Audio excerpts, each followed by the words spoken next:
Parada que, assim, você sentia...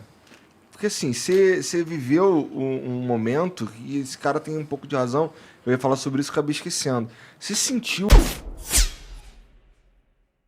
o peso de não ser o Senna? Você sentia... Eu nunca fui o Senna, né? Eu sei, eu então. nunca quis ser. O Senna, o Senna é aquele mito, aquela coisa que, para te falar bem a verdade, a gente infelizmente não vai saber que o Senna morreu aos 33 anos de idade. Sacanagem. E com ele também existiam 33%, 33% Verdade. e 33%.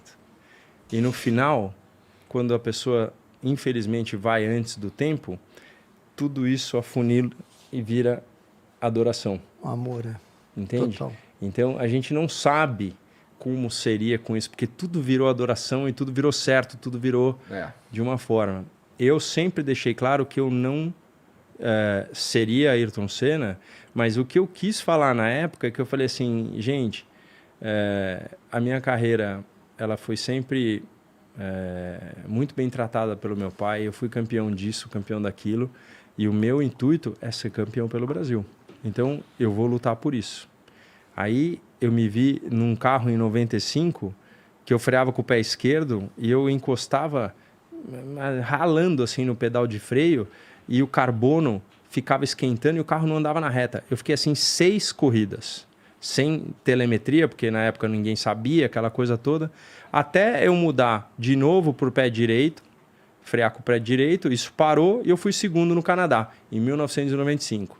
Aí você vai falar pro cara isso no meio da época, fala, puta, eu tava freando no meio da época. Você é burro, entendeu? Não dá, não dá. Você não consegue, em tempo real, transmitir os problemas e aquilo... Assim, o povo tá esperando uma vitória.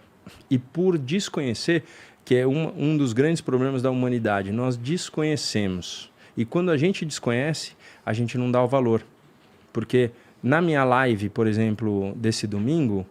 O povo que ele mais me escreveu de pergunta era assim, cara, por que esses não...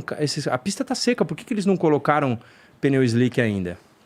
Falei, irmão, você tá no Brasil, você não tá vendo... Você não tá em Singapura para ver com os teus próprios olhos se tá seco ou não. Se o cara não colocou o pneu slick é porque ele sabe que ainda não deu. Fora, tinha um cobaia, que era o George Russell, que estava lá atrás, que colocou o pneu slick e que não andava mais rápido que os caras de pneu de chuva. Então, por desconhecer, a pessoa tem uma opinião e julga. Esse é o nosso grande problema. O cara acha ser humano. que sabe, né? Pior ainda, né? Entendeu?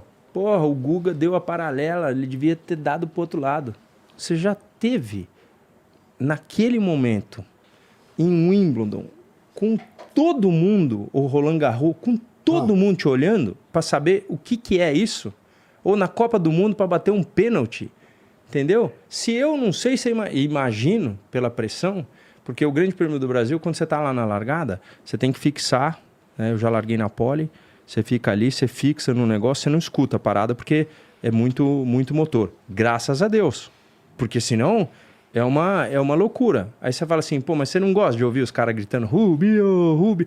Adoro, mas aquilo me traz emoção. E naquele momento eu preciso ser geladeira. Então, eu estou contando uma série de bastidores que não é uma reclamação, mas é uma sensação de que eu ensino meus filhos isso. Para mim, isso é o fato de eu falar assim, você não pode julgar nenhuma das pessoas sem conhecer. A gente precisa conhecer. Sim, então, vá lá. E assim, a gente tem... você pode falar assim, puta, o vizinho é legal? Aí a tua vizinha da direita fala assim, puta, vai lá, o cara é gente boa e tal. Você já vai com uma boa intenção. Isso é legal. Agora, se ela falar o contrário, ele é um bosta, você vai lá, você já quer sentar a mão no cara sem entender se o cara... o que ele tem para te dar. Então, é uma parada muito doida. Eu adoro estudar essa relação da mente, porque eu também sou colocado à prova nesses sentidos, entendeu? Então, pensando natural. Como é que